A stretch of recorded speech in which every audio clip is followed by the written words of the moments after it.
waxaan ku wargelinaynaa dhammaanba bulshooyinka reer Somaliland amaanu sheegaynaa inaanu qaban doono shirweynihii afraad ee ICT-ga. shirweynahan sanadkan waxa uu ka dhici doonaa magaalada Boorama, taasoo ahayd inaanu qorshaha sanadkii hore nagu jiray inaanu shirweynaha u raro gobolada kala duwan ee reer Somaliland oo sanadba gobolgeeno. Boorama ay ahayd gobolkii ugu horeeyay ee codsiga ka dhiibtay shirweynihii ka horeeyay. Waxa ku dhaga shirka sanadkan waxa weeye ammaanka xogta ama waxa yiraahdaan cyber security si loo ilaalin lahaa.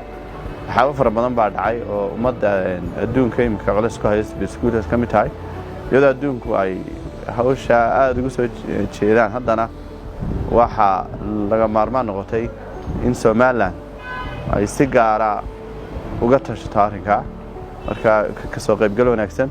waxaanu ku wargelinaynaa dhammaanba ka qaybgalayaasha bulshooyinka reer Somaliland, ganacsatada, dadka daneeya ICT-ga iyo dhammaanba bahooyintu inay ka soo qayb qaataan ama qayb ka noqdaan inay nagala qayb qaataan shirweynaha oo dhici doona bishan August aakhirkeeda.